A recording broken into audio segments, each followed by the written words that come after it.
முதல்ல முருங்கைக்கீரையை நம்ம பறித்து இந்த மாதிரி உருவி வச்சுக்கோங்க. 2 மடங்கு முருங்கைக்கீரை எடுத்தோம் அப்படின்னா 1 மடங்கு கருவேப்பிலையும் எடுக்கணும். இதை வந்து ரெண்டையும் நல்லா தனித்தனியாக கழுவி தனித்தனியாக தான் நம்ம காய வைக்க போகிறோம். கழுவிட்டு நல்லா இருத்துட்டு அது கொஞ்சம் நல்லா ட்ரை ஆனதுக்கப்புறமா நம்ம வந்து ஒரு பேப்பர்லையோ இல்லாட்டா ஒரு காட்டன் துணியிலையோ விரித்து வச்சு இதை காய வச்சுக்கலாம். இது வந்து கிட்டத்தட்ட ஒரு 3 நாள் இதை காய வைக்கணும். வீட்டுக்குள்ளே நிழலில் காய வைக்கணும், வெயிலில் காய வைக்கக்கூடாது. இந்த மாதிரி நான் வந்து ஒரு பேப்பரில் காய வச்சுருக்கேன். இது வீட்டுக்குள்ளேயே நம்ம காய வச்சா தான் இந்த மாதிரி கலர் மாறாமல் இருக்கும். நீங்கள் வெயிலில் காய வச்சிங்க அப்படின்னா கண்டிப்பாக அந்த கலர் வந்து ஒரு மாதிரி கருப்பு கலர் ஆயிரும். இப்போ இது அழகாக காஞ்சிருச்சு, நம்ம வந்து திரிச்சிக்கலாம். இப்போ வந்து ஃபஸ்ட்டு முருங்கைக்கீரையை தனியாக போட்டு அரைச்சிடலாம். ரெண்டையும் சேர்த்து போட்டு அரைக்க வேண்டாம், அரைப்படாது.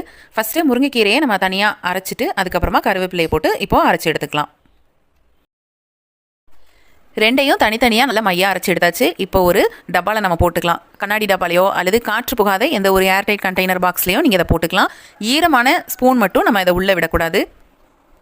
இதை வந்து நல்ல ஒன்றோட ஒன்றா மிக்ஸ் பண்ணி விட்டுக்கலாம். அவ்வளோதான், சூப்பரான முருங்கைக்கீரை பொடி ரெடி ஆயிடுச்சு. நம்ம வந்து டெய்லி முருங்கைக்கீரையை பறித்து சூப் வைக்கணும் இல்லை தான் ஏதாவது ஒரு பொடி சாப்பிடணும் அப்படின்னா நினச்சா அது கண்டிப்பாக முடியாது. இந்த மாதிரி ப்ரிப்பேர் பண்ணி வச்சுக்கிட்டிங்க அப்படின்னா டெய்லி நம்ம யூஸ் பண்ணலாம்.